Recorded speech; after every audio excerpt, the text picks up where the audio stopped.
There we go. Hi, everyone. This is Margaret Hirsch, your Home with Hirsch, and thank you so much for joining us on this lovely Monday morning, lovely crisp Monday morning here in Cape Town. When Glenda and I were doing our yoga this morning, it was pouring with rain. I thought it was going to be pelting down the whole day, but now the clouds have gone, the sun is out, and we're ready for a fabulous spring Monday morning. So we started this at 9 o'clock on a Monday because 9 o'clock on a Monday is the day that most people have heart attacks, commit suicide. I mean, it's just incredible. So we're just so grateful that we are here at work in a happy environment on our Monday morning, and we're just so ready for spring to be here. I love summer, so over winter, so I just love summer. So I'm excited for summer to be here. And thank you to Stacey. Stacey, how have you been the past months? We missed you.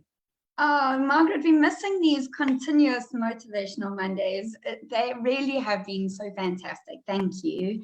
Yeah, the month has been good. It's been busy. It's been intense. It's nice that the weather is starting to heat up, at least where I live. I know that you guys are in Cape Town and it is not the best weather, but Cape Town can do that to you. It can be amazing, but it also can be terrible.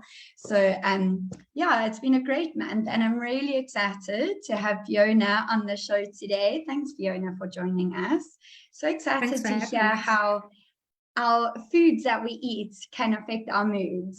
Like Margaret was saying, food is a really huge part of my world. I've had a long journey with food, and I was quite an overweight teenager, and I only wanted to eat everything that was bad for me, and obviously that affected my mood and my teenage mood, and I was quite a horrible teenager. Sorry, Mom. I was moody and pretty wretched, I won't lie. I was a spoiled brat. So I do believe that there is this massive link between our food and our mood and our gut health, and having gone through that journey. And Margaret, you said about your car, I mean, you can't be more true. I say that to my husband all the time, because as much as he is on the same path as me, he sometimes likes to sneak a little bit of bad food to the kids. And I often say, because we are farmers, and I often say to him, you would never, ever put petrol into your tractors. That is exactly what you're doing to our kids. And shame, I don't mean to make them feel bad, but that's how passionate I am about it. Yeah.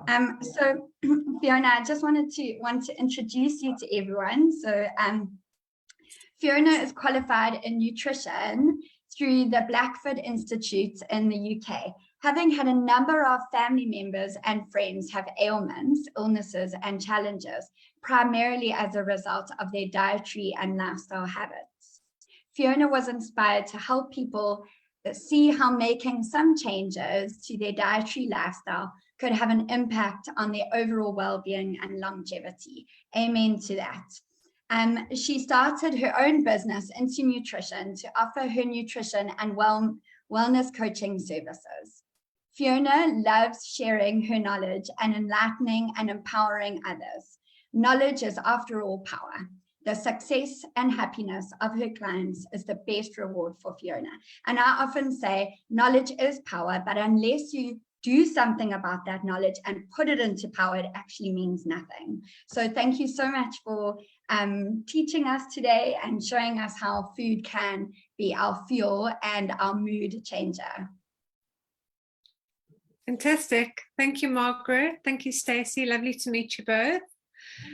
So yes, it's a big part of my business is empowering people. But as you say, I give them the guidelines, and at the end of the day, it's their discipline. They want to get the results, so it's up to them. But it is hard to do it on your own. So I believe that having a bit of support and motivation along the way does help on the journey.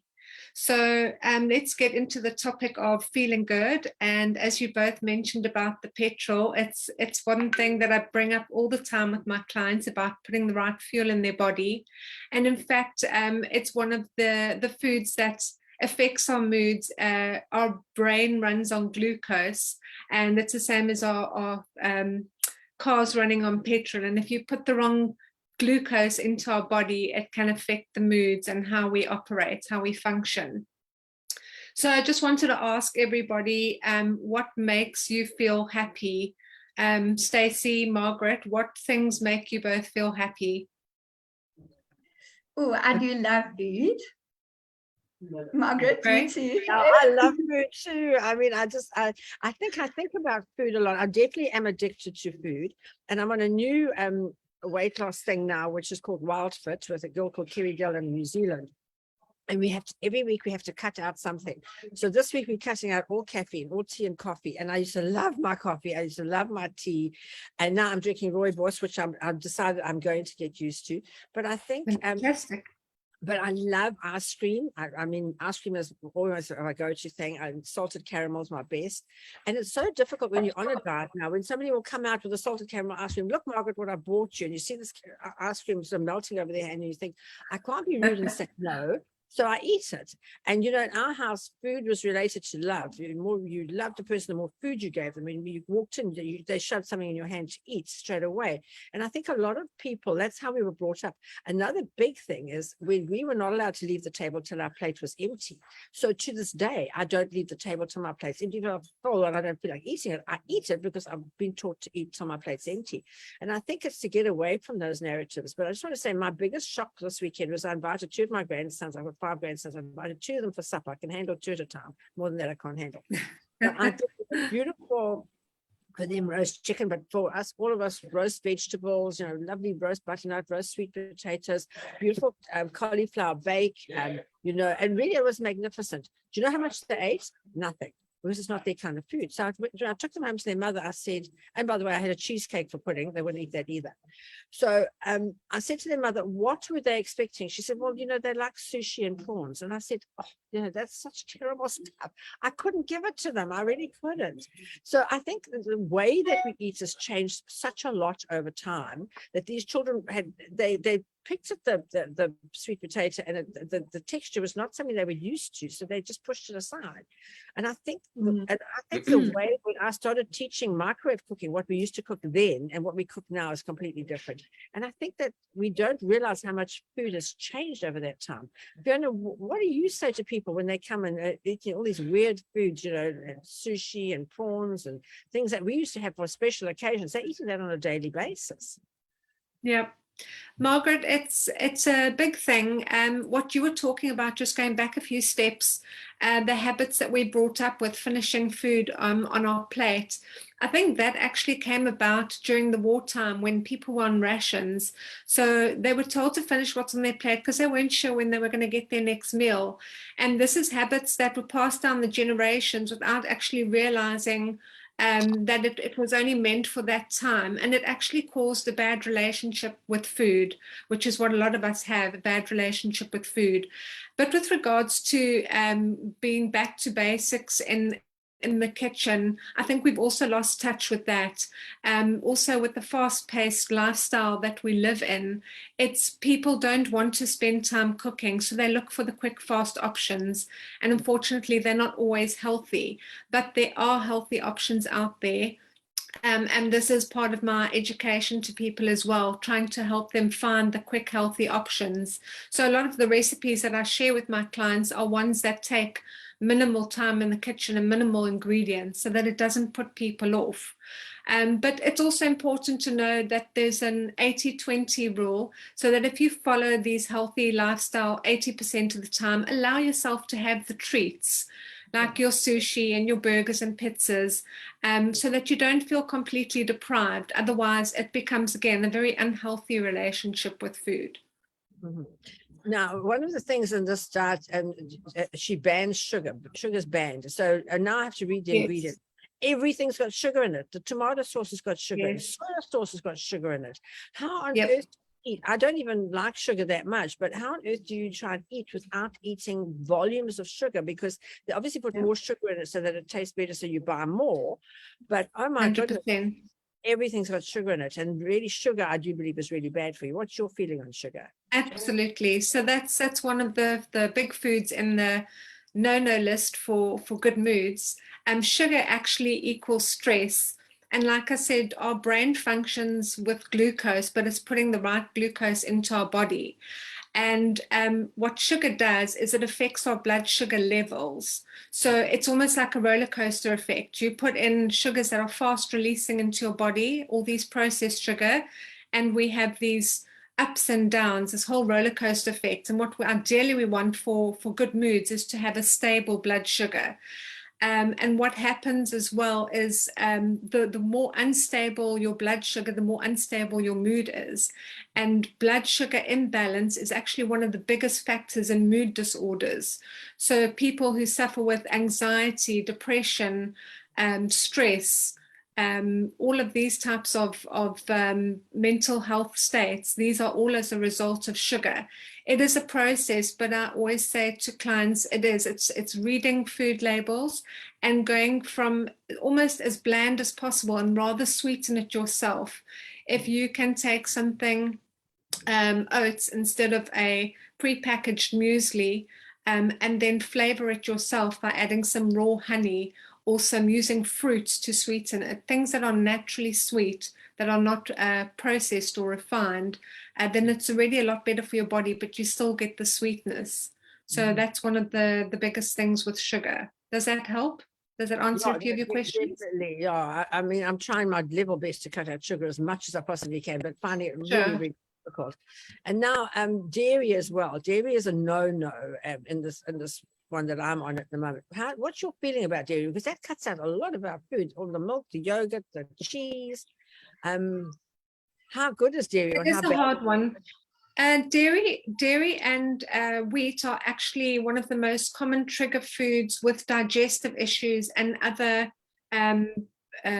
lifestyle issues, problems. So anything from, if you suffer from congestion, headaches, sinuses, just poor moods, bloating, discomfort, IBS, constipation, a lot of the trigger foods that have affected this or that are result in this are your wheat and dairy. And it's often not because in the old days you would get wheat straight from the farm, and they wouldn't have sprayed it with chemicals. And the same with dairy. We would have got dairy straight from the farm. It wouldn't have been going through all the processes it does before it gets to our kitchen or into our fridge or into our glass. So a lot of it is not so much the product itself, but the process it's been through before we put it into our body. So that's a big part of it. But taking a break from dairy and wheat, doing what I call a gentle detox and giving your body a break from it and a reset is very healthy to do. And then you gradually reintroduce it one by one. So when you go off your dairy now, if you introduce it in a couple of weeks' time, just slowly, you can see how your body feels with and without it and compare how you feel. And it doesn't mean that you can never have dairy again. And it doesn't mean all dairy is bad, but you can choose dairy that your body is more tolerating to. So our body doesn't always tolerate things, and it gets to a point where it's almost overburdened. It's had so much dairy, so much wheat, and a lot of it's refined or processed or had chemical enhancements. So by giving your body a break and a reset, you can see how good your body feels with or without it. And there are options out there of healthier versions of dairy and wheat or wheat-free products. Yeah, I must say I've gone on to all the plant-based milks now because I don't have cow's milk at all anymore. But it's a process. I think people try and do it too quickly. It took me 6 years to become from vegetarian to vegan. It took me 6 years for that transition. I could not do it overnight. I would go back. Yeah. Now I find that I often don't want the stuff. I must say that I did have a piece of cheesecake this weekend because it was so nice. Yep. But, you know, most of the time I try and stay 100% vegan. And I must say that I do feel a lot better for it. So I think for the people out there that aren't feeling that great today, I don't feel on top of the world, but it does take a transition period. Now, Stacey, you had a lot of issues with food from being really overweight to now being nice and skinny. How did you do that transition? So I'm just loving this conversation. It is honestly my favorite conversation in the whole world. I follow a range of different doctors, and you have spoken a little bit about what each of them focus on. So one of the doctors that I follow, he's actually not a doctor. He's a hacker from Silicon Valley in San Francisco, and he was crazy obese. His name is Dave Asprey. I don't know if you know him. He's the guy who developed the bulletproof diet. And I've just been reading his book, Game Changers, and he was saying that every single one of us is actually allergic to dairy. the protein inside of dairy. So like you're saying, we have different reactions to different forms of dairy. And if we could eat grass-fed butter, that would be the best. But it's generally that all of us can't really process that protein in dairy. And we often think it's glucose, but it's more the protein than glucose. And then going to the wheat side of things, like you touched on the glyphosate, Roundup, you know, all of our wheat, pretty much all of our wheat, it's very rare to find wheat that is not GMO. So that is not sprayed with glyphosate and Roundup. And the companies that have owned glyphosate, Monsanto and Bayer, they've had literally thousands of lawsuits against them. They have lost millions and millions because the connection between our gut health and glyphosate is becoming more and more apparent. And they are finding that cancers and lifestyle diseases are directly linked now to glyphosate, which is Roundup, which is what most of us use in our gardens. And it goes into our water source, it's water soluble. So again, it's just absolutely annihilating our poor gut. Fiona, I'm sure you know a lot about gut health.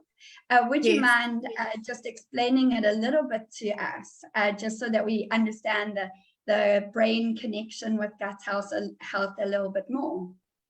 For sure. So with gut health as well, when it comes to moods, probiotics are actually a good anti-anxiety food. And what it means is having good good bacteria in your gut.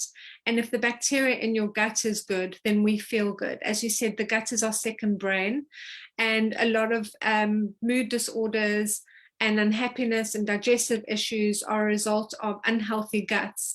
The same with your intolerance of certain foods. They penetrate the colon, they cause leakages, and then they cause unhealthy bacteria to enter the gut. And this is where a lot of people have the gluten intolerance, wheat intolerance, etc. And sometimes it gets to the point where it's almost beyond repairable.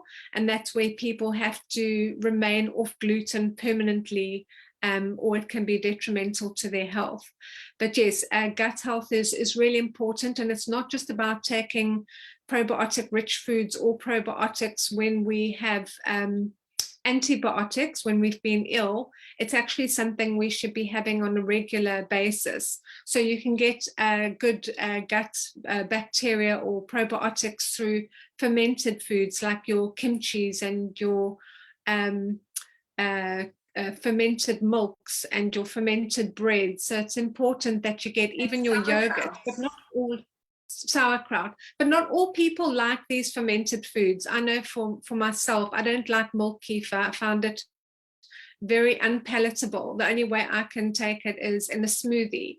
So there are ways to get probiotics. If you're taking a supplement, you can take a probiotic through a supplement, but it's something that everybody can take every day to improve the bacteria in your gut, to keep replacing all the bad, all the good bacteria that's been used up. We've got to keep replenishing that.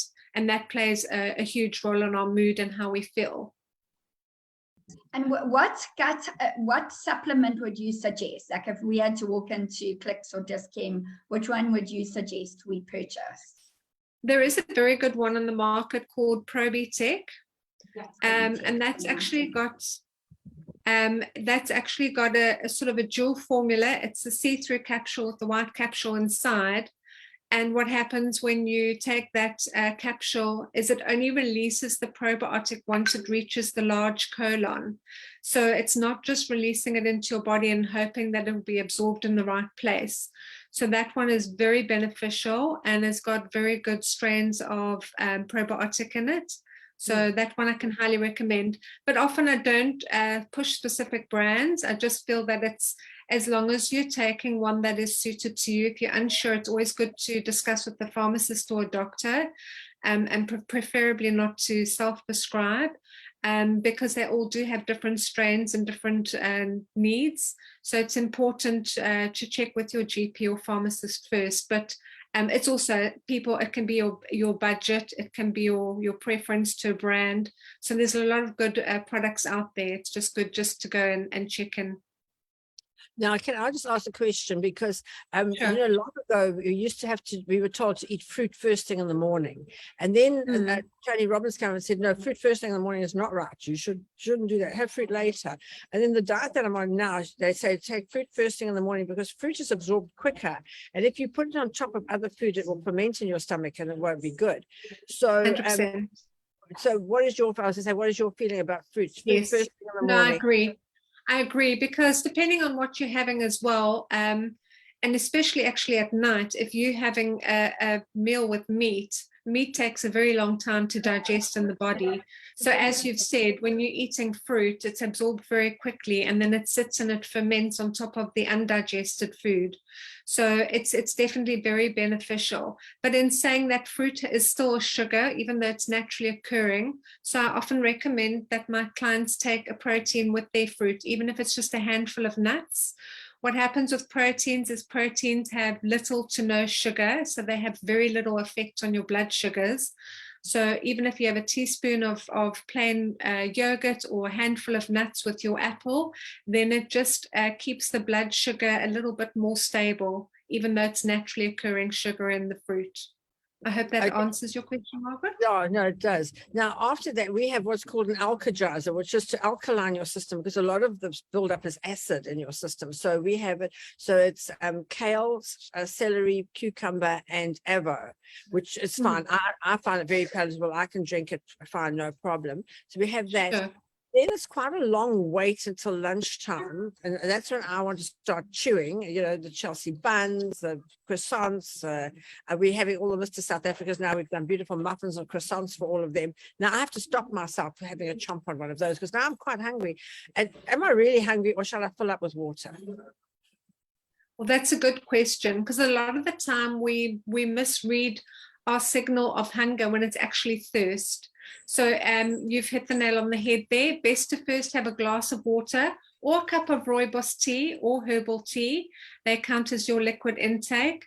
And if you're still feeling hungry after that, then you can have something healthy to snack on. So again, whether it be a handful of nuts or an energy ball, some dates. Dates are very sweet. If you've got your sweet tooth, Margaret, and you feel like something sweet, a couple of dates will really satisfy that sweet tooth. Some nut butters, you get some delicious nut butters. If you don't enjoy crunching on nuts, there's a lot of brands out there that have made these delicious almond butters and macadamia butters and cashew butters, and some of them have got cocoa in to give them a chocolatey flavor. And even just grabbing, they do them in little sachets for instant energy, or you can have a spoonful of that, a teaspoonful of that, and it gives you a nice little quick energy boost. A lot more effective than a cup of coffee, although it doesn't feel the same. But it's just a healthier way to feed your body with some energy. Now, fasting. So yeah. Sorry, Stacey. I was just going to say, fasting is trending at the moment. What is your take on fasting? Because I battle to fast. I can fast during the night when I'm asleep, but apart from that, I really battle to fast. Sure. Well, that's why we do call it breakfast, because we're breaking the fast from when we last ate to when we wake up. On a personal note, I'm not a big faster. I prefer to have breakfast to get me fueled for the day. I feel, again, with fueling your body, if you're working 9 to 5, it's not always easy for your body to function without fuel. So going from only having your first meal at like 11, 12 o'clock in the morning, you might find that you are a little bit more anxious or aggressive or irritated or stressed or moody. And often when you pick up those signals, it could be because your blood sugar is low. So it varies from person to person, and it depends on the reason why you're doing the fasting. From time to time, it can be healthy for your body and it can reset your metabolism. But I feel if you need the fuel and you get to learn your own body, then it's important rather to fuel your body. You don't have to eat a lot, but just give it a little bit of fuel so that it can function. If you think about, I use this example a lot, you go shopping, or even when you had kids and you took them shopping with you, and then half an hour into the shops, they start whining and moaning and being miserable and irritable. You've got to stop and think, when last did they have something to eat or drink? It's affecting their mood, their blood sugar's low, their body's asking for fuel. Somebody might come now and ask you something in your office or at a meeting, and you feel like you're really on edge, and that the next person who asks you, you're going to turn around and bite their head off. So again, you need to stop and think, am I really angry, or is my blood sugar low? And it makes a huge difference when you've got fuel in your body. You function a lot better, but also choosing the right fuel. If you grab that cup of coffee and donut, you're going to feel great for about half an hour. But when you come off that spike of the stimulant and the sugar, you're not going to feel so great. So it's important that you put the right fuel in your body so that your mood is stabilized for a lot longer. Yeah. Yeah. Stacey, you were going to say? Yeah, so What? last night, talking about that crazy mood, last night my son was starving and he was throwing this massive tantrum, and I just said, okay, you need to eat something. Here's a handful of nuts. Dinner's going to be ready in about 10 minutes. Just wait. So yeah, I know those crazies.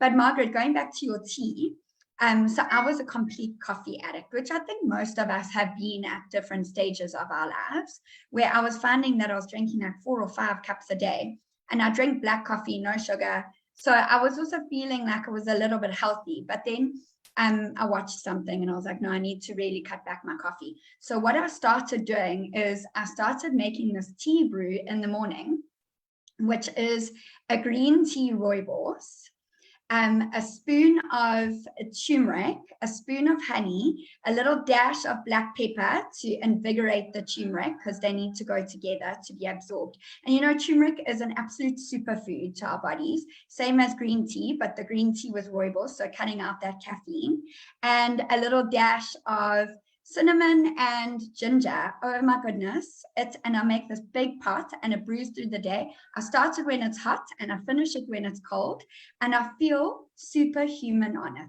I don't know if it's actually doing something for me, which I'm sure it is, but I feel like it's just so good for me that I'm feeling good just by drinking it, you know, that placebo effect. Absolutely fantastic. It definitely has many health benefits. And even if it's only placebo with your energy, that's great as well. I think the big thing as well is, and I tell this to all my clients, if you don't enjoy it, you're not going to stick with it. So Margaret was saying she's moved on to rooibos. She's going to try to enjoy it. There are many other health options out there. So if rooibos doesn't do it for you, although it's packed with antioxidants and a super healthy beverage, don't do the rooibos. Find another alternative that you're going to enjoy. There's some lovely infusions out there. There's some lovely herbal teas out there. Try something that you're going to enjoy, because you're going to get to the point where you're so miserable with what you don't enjoy because it's supposed to be healthy that you're just going to go back to your old ways. So rather find a new replacement to replace your coffee that you're going to enjoy. And then occasionally have your cup of coffee once in a blue moon, just to see how it makes you feel. But find something that you're going to enjoy. Otherwise, you're just going to go back to your old habits. So it's important that you enjoy. And there's plenty of healthy things to go around. Yeah. Tell us about this mushroom tea that's trending at the moment. There's a mushroom tea now that's trending. I don't know a lot about it. I have seen stuff on it. I've never tried it myself, so I can't give a lot of comment on that. But yeah, I try to stick to the things I know right now. But yeah, I don't know much about them, I'm afraid. That were going around and everybody was taking, yeah. but it didn't last very long. There's no quick fix, and again, it's a big thing. There is no quick fix. It would be so easy just to swallow a tablet or eat a mushroom, and we all feel energetic and healthy and wonderful, and the secret to longevity. But there is no quick fix. It is hard work, and depending on where you are in your health, you didn't get there overnight if you're not in great health or in great shape. So it's not going to happen overnight either. It is a journey, and I think we've got to accept that, and you've got to understand that the changes that you make, if you've got a lot of unhealthy habits in your lifestyle at the moment, is you've got to tackle them one by one, so not to make it overwhelming, bite-sized chunks.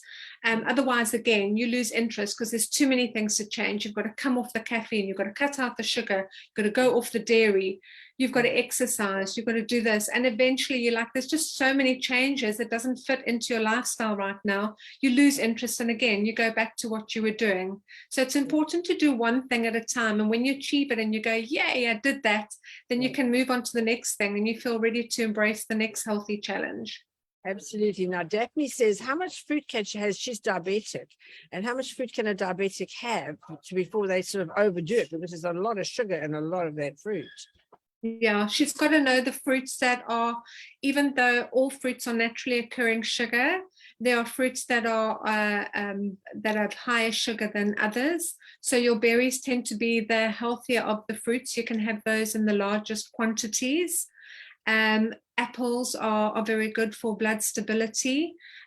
She's got to, if she's monitoring, I'm not sure if she is monitoring her blood sugars on a regular basis throughout the day. She's got to check her blood sugars. It's very much, it depends on how high her blood sugars are as to how often she needs to take those the fruits, how much she should get in.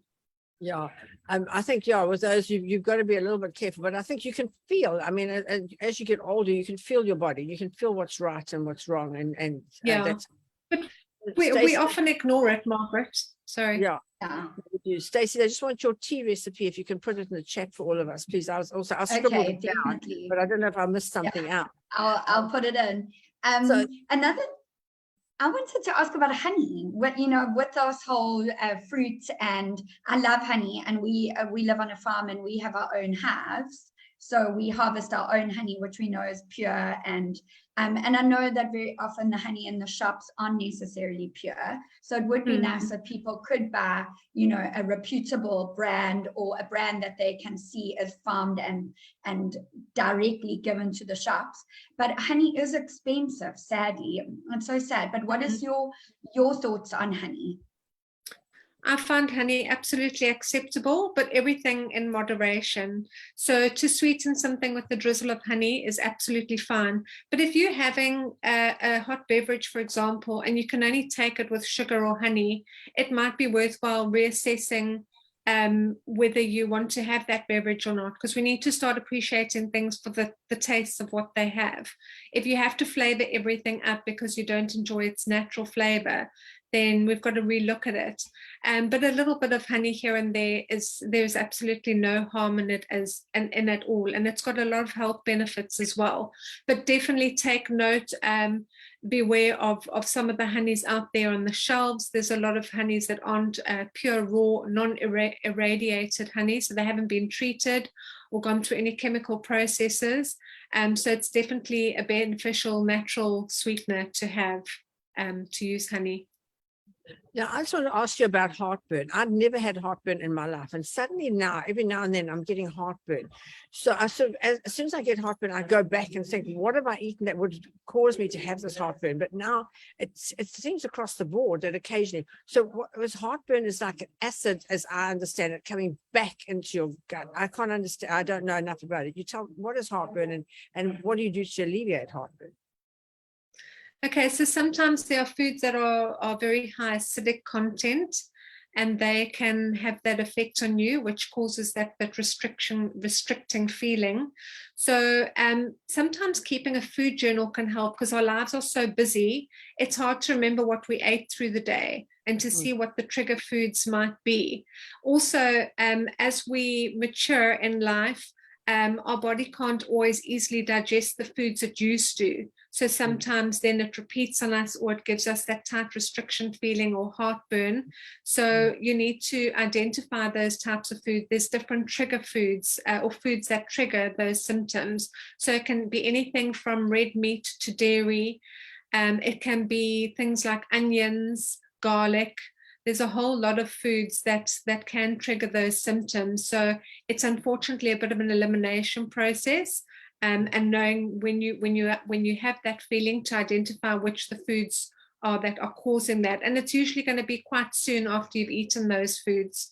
So keeping on top of being mindful of the foods that you're taking, that you're eating, and will help you identify or better identify those foods. Fantastic. Thank you, Stacey, for that recipe. I've just taken a picture of it, so I've got it. Oh, good. So we often don't think about how food is actually the code that programs our biology. What do you say to your clients to help them understand that a little bit more? Can you just say again about? Sorry. Something I often talk about is how food is our medicine, and it's often what programs our biology. So, like you were saying with changing our lifestyle diseases, now research is coming out all the time, how we can switch those diseases off. Even we can start helping cure Alzheimer's, as crazy as it sounds, because we always felt like Alzheimer's was a set disease. Now research is coming out to say we can't necessarily get rid of it, but we can stop the symptoms like transgressing as fast as they have been. We can, they're seeing people who have type 2 diabetes almost being healed from it just because of lifestyle changes and food, and how our food almost changes our code of our biology. And saying that, I actually listened to the most incredible TED Talk, and I got my children to listen to it, because I'm a great believer of staying away from processed foods, but we can't get away from it completely. And my son asked me to buy something from his tuck shop at a sports day, and I went, and he gave me specifically, he wanted the specific sweet. So I went there like begrudgingly, but like thinking, shame, I need to like break out of this box sometimes. And so I went and I bought the sweet, and I turned it over and I looked at the ingredients, which a part of me was like, well, how did you do that? And then I said to him, I was like, did you buy it? I said, I did buy it, but you can't have it. I'm so sorry. So he said, why? And I said, because it is absolutely full of every colorant. And I said, and a lot of these doctors I follow talk about red dye 40, which in South Africa, I think we call it allure red, or it's got a code E129. And they all have these codes. And I went back and I started researching it, because I wanted to give him the information of why I'm saying no. I don't just want to say no. And so I made him watch this TED Talk about this 3-time board certified psychologist. And she broke it down so beautifully. She showed how every single one of those colors is completely toxic, and it literally changes children and adults, all of our moods, like severely, and how when she took her child, it was affecting her child very badly. And I know it affects one of my kids very badly. So she took him off it all, and he went through a complete detox process where he was itchy and struggling to sleep and crying and emotional, and for months it said it took his little body to wean off of these colorants. So I'm actually going to put it in the chat, because it's something I think everybody should watch. But Fiona, when people come to you, food is obviously a medicine, and I know that from your bio. How do you explain it to people? I think it's getting to know people, where they've come from, what their habits are, and then empowering them or educating them as to what it's doing to their body, and helping them see for themselves how they improved in their feelings. So, for example, somebody comes to me and they've got terrible digestive issues, and helping them remove trigger foods from their diet and showing them how better they feel for it. So just simple examples like that. But people coming with existing habits, and trying to do a bit of coaching and helping them understand where these habits started, and whether they are just habits or they are foods that they are addicted to. So people say that they can't go without coffee, and that it keeps them energized. They can't get going throughout the day without their first cup of coffee. Until they come off caffeine and immediately they will get headaches as withdrawals if they do a lot of coffee. But they'll start to realize when they find a healthier switch that they enjoy, that they actually didn't need the coffee to get going in the morning. It was just something they'd been practicing for so long, and they didn't realize all the impact it was having on their health. They're no longer feeling lethargic by 10 or 11 in the morning. They're no longer getting headaches. They no longer have jitters that they didn't know. They sleep better at night. So a whole lot of effects that they feel good about, that they didn't even know that they weren't feeling good about to begin with. So it's just a matter of process, and it's just getting them to experience it firsthand. You can talk and talk and talk, but until somebody discovers it firsthand how they feel from removing something or changing something in their diet, how much better they feel. And I always say, it's not about the number on the scale, it's about how you feel, your moods, your energy.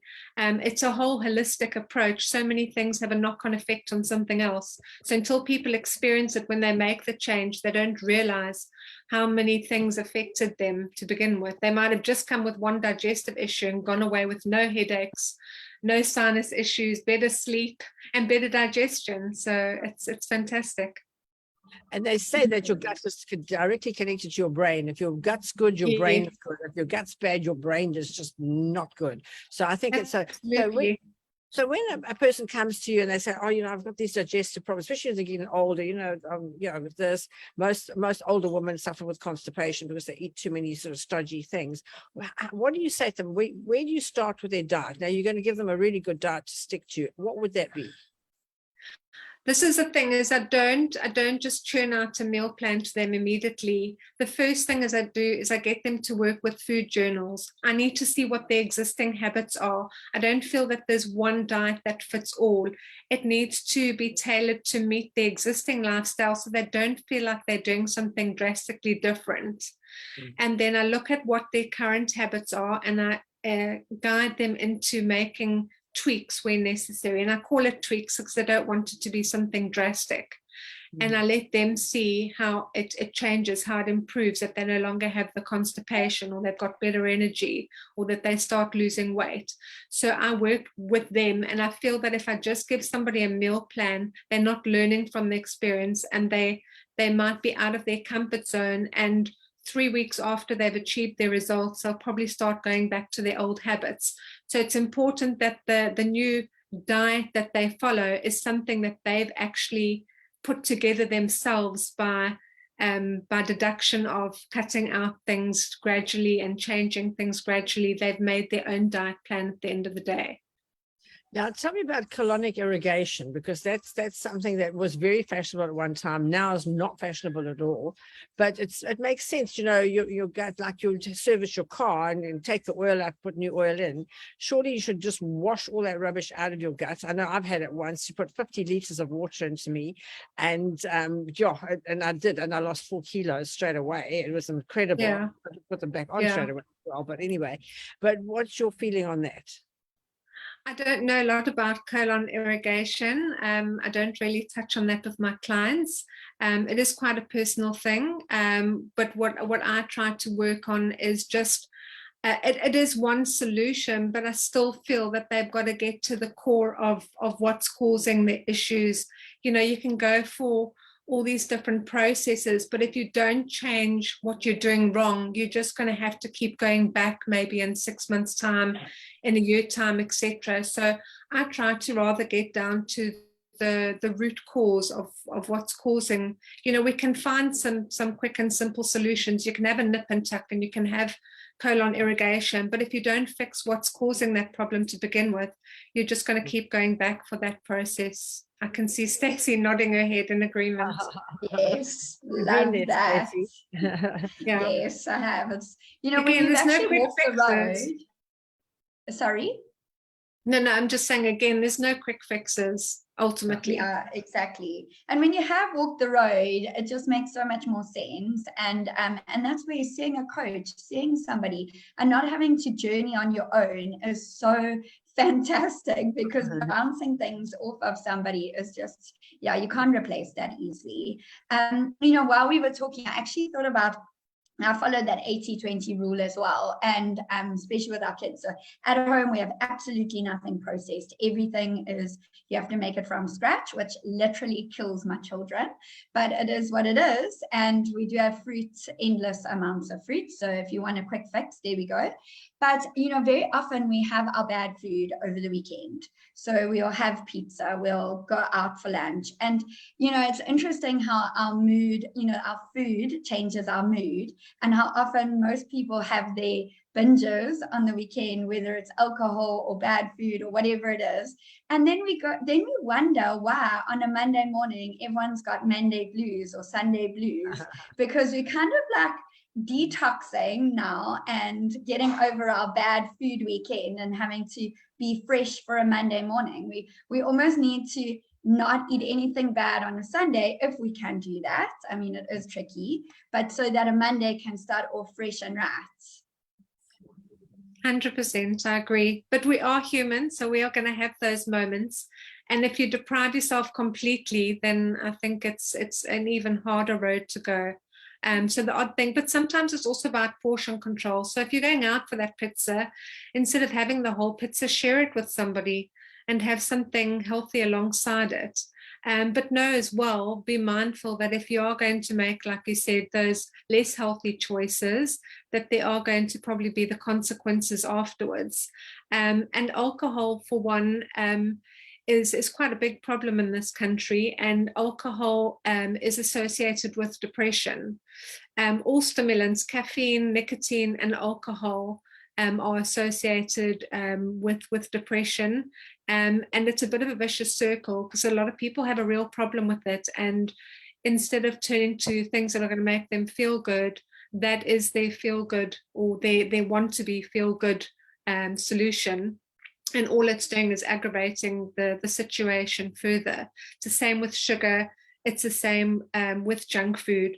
Your processed carbs, they bring on anger, and they rob us of, they have very little nutrients, and they rob us of any good nutrients we have in our body. They use it up. So it's important to try and find the things that lift us up naturally in a healthy way. Sunshine, the sun's just coming through the room now, and in the room where I'm talking, and sunshine, vitamin D is one of the best upliftments, especially as we're entering into spring. I love summer as much as winter is. You know, you can enjoy parts of winter. A lot of the times it's grey and gloomy, and our moods often reflect that as well. And in the northern hemisphere, they have a huge issue with depression in winter, because they see so little sunlight and have so little sun, and it has a huge impact on their mood. So even doing simple things, just getting out in the sunshine and getting in some fresh air, just lifts up the mood instantly. It doesn't even have to be something you eat. So sometimes when you are feeling down, food is not always a solution. Women especially, we are very emotional eaters. Just get outside and have some fresh air, enjoy the sun, and exercise. Exercise is also, we haven't really talked about that, but it goes hand in hand with diet. Exercises releases our feel-good endorphins, and it's the most wonderful stress reliever. But you've got to find exercise, a lot of people think of as torture. We've got to think of it as physical activity. And again, find something you're going to enjoy being physically active at, so that you will stick with it. If you join a gym and you hate the gym, you're just going to go and swipe your card. But if you find a dance class or something that you enjoy, you're going to stick with it. And I think, Margaret, you were talking about yoga this morning. If you love your yoga, you're going to look forward to going, and you feel good afterwards. But if you're doing something else that you don't enjoy, you're going to give up on it, and then you're just going to call that, you know, that's it. You're not doing any more exercise. But exercise comes in so many formats and so many different options. So it's just finding the one that works for you. It's fantastic. Well, thank you so much, Fiona. Thank you so much for being on the show today. And we really enjoyed having you, and it's been amazing and really, really eye-opening. Stacey, thank you. so much. It's been wonderful talking to her. And to everybody out there, I'm a disciplined person, but some things I'm not disciplined in. Food, I'm not. Exercise, I'm not. So I have an exercise coach, which is Glenda, who I do yoga with every single day. But if you need to get hold of Fiona, you can get her through Connectable Life. And Stacey, sorry, just carry on. Yes, please can you, if you would like to book with Fiona, her details are here on the chat box in Connectable Life. Yeah, if you are watching this on YouTube or somewhere else, please just feel free to go onto the website and type in Fiona's name in the search bar, and she will pop up. She is absolutely brilliant to other customers, and she is worth seeing. So if you are questioning where you are at and your food journey and your moods haven't quite been where you would like them to, book Fiona as your coach. So thank you so much, Margaret. Both my children go to a food coach. So yeah, I think the time has come that I think I need to get there too. So Fiona, thank you so much for today. Really enjoyed every minute of it. Love chatting about food. I'm writing my new vegan cookbook now. I've got the basic vegan cookbook, but the new one is coming out, which is for restaurants. So because when you go to a restaurant and you're vegan, it's very difficult. So amazing. Margaret, where do you find the time? I don't even know. But you don't sleep, we know that. That's coming out soon, so look forward to that. But otherwise, if you haven't got my basic vegan cookbook, get it, because it is, if you think you're going on to a plant-based diet, it is a basic one that'll get you going there. Thank you so much to the girls for being on. Thank you everybody for who watched us here on Zoom and on Facebook Live. And I look forward to seeing you next month. Thank you, guys. Thank you, everyone. Bye. Thanks so much. Thank you, Fiona. Thank you, Stacey. Thanks, Margaret. Bye-bye. Thank you.